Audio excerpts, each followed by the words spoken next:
I recognize the gentlelady from Texas, Ms. Jordan, for the purpose of general debate, not to exceed a period of 15 minutes. Thank you, Mr. Chairman. Ms. Jordan. Mr. Chairman, I join my colleague, Mr. Rangel, in thanking you for giving the junior members of this committee the glorious opportunity of sharing the pain of this inquiry.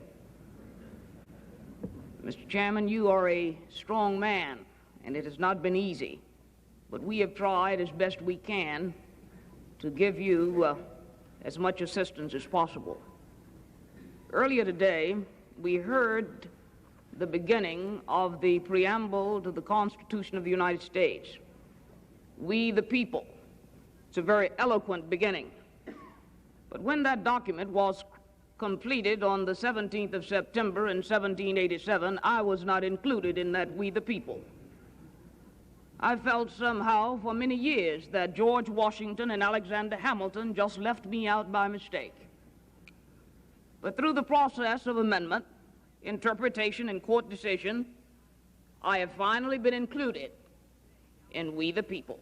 Today I am an inquisitor, and hyperbole would not be fictional and would not overstate the solemnness that I feel right now. My faith in the Constitution is whole, it is complete, it is total. And I am not going to sit here and be an idle spectator to the diminution, the subversion, the destruction of the Constitution.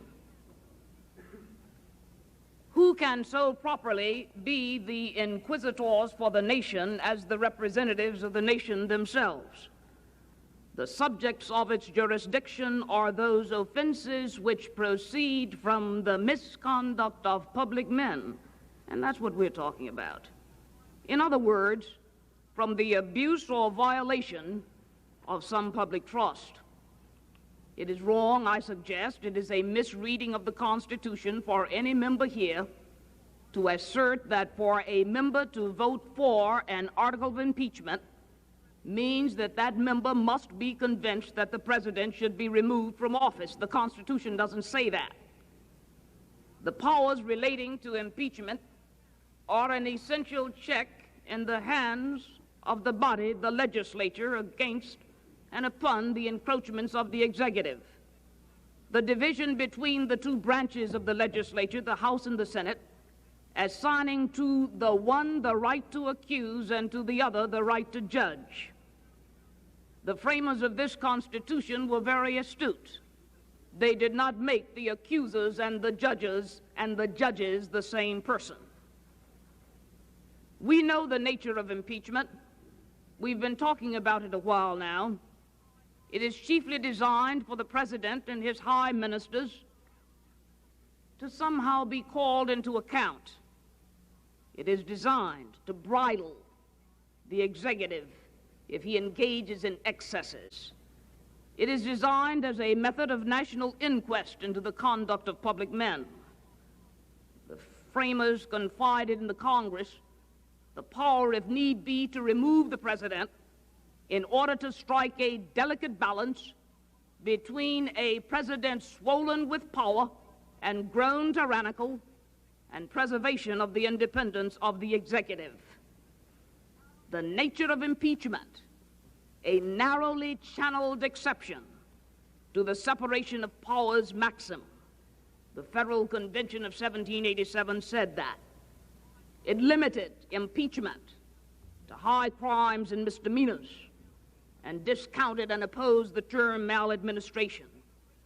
It is to be used only for great misdemeanors, so it was said in the North Carolina Ratification Convention. And in the Virginia Ratification Convention, we do not trust our liberty to a particular branch. We need one branch to check the other. No one need be afraid. The North Carolina Ratification Convention, no one need be afraid that officers who commit oppression will pass with immunity. Prosecutions of impeachments will seldom fail to agitate the passions of the whole community, said Hamilton in the Federalist Papers, number 65. We divide into parties. more or less friendly or inimical to the accused. I do not mean political parties in that sense.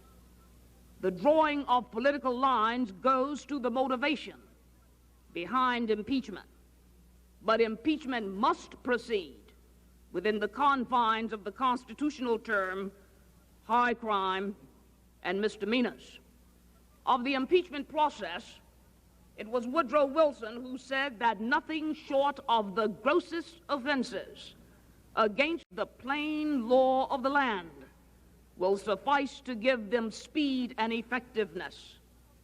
Indignation so great as to overgrow party interest may secure a conviction, but nothing else can.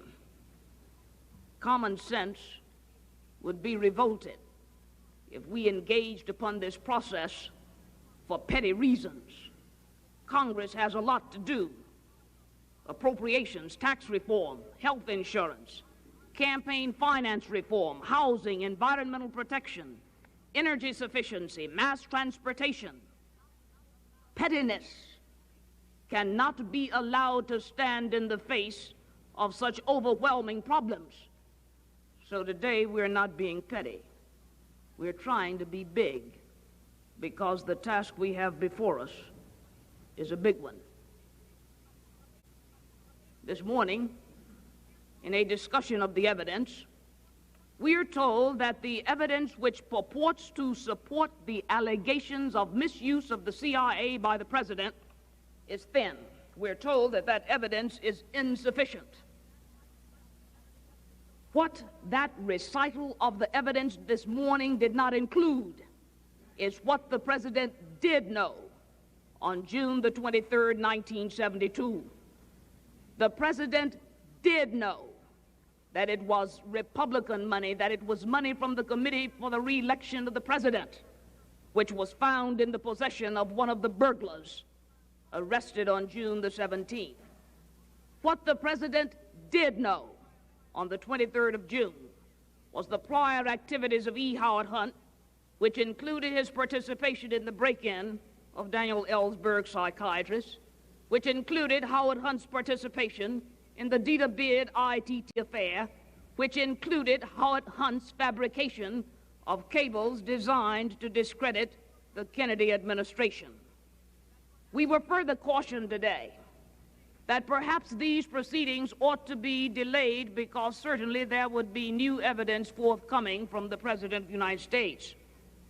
There has not even been an obfuscated indication that this committee would receive any additional materials from the president. The committee subpoena is outstanding, and if the president wants to supply that material, the committee sits here.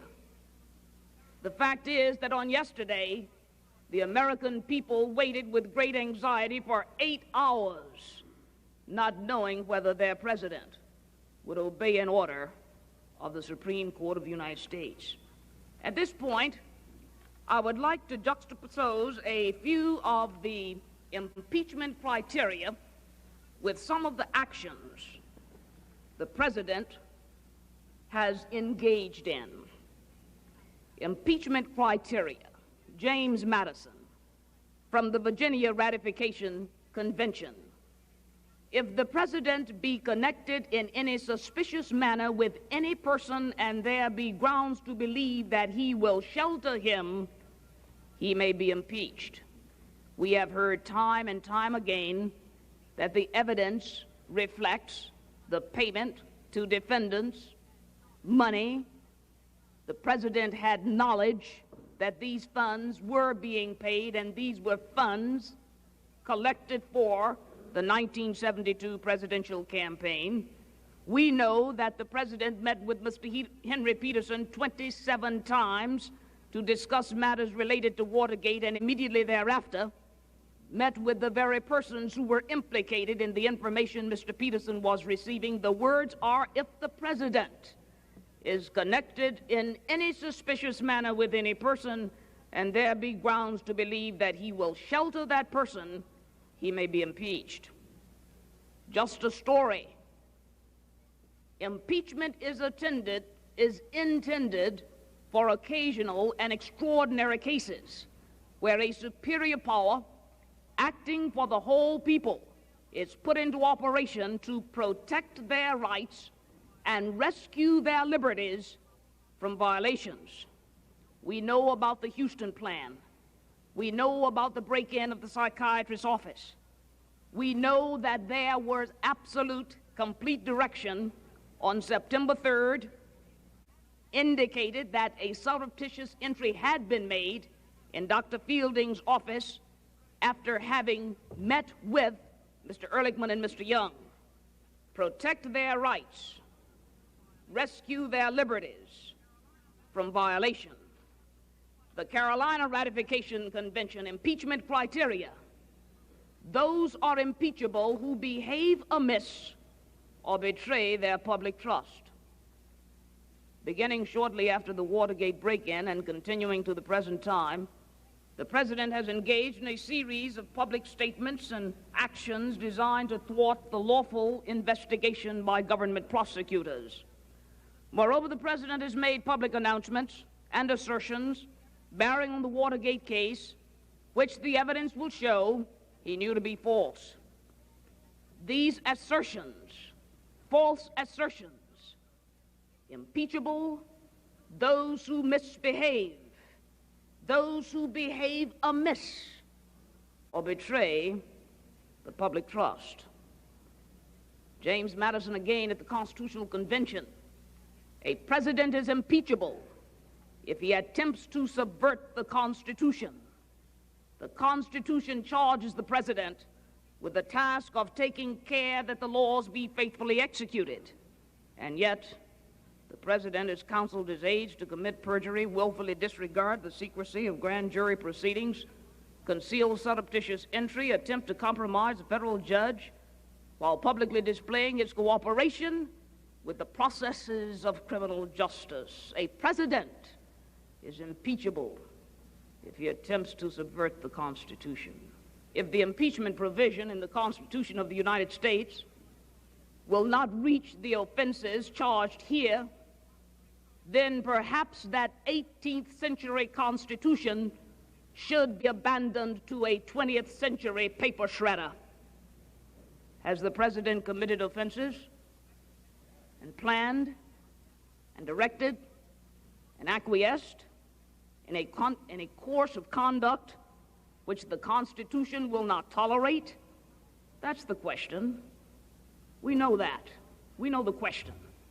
We should now forthwith proceed to answer the question. It is reason and not passion which must guide our deliberations, guide our debate, and guide our decision. I yield back the balance of my time, Mr. Chairman.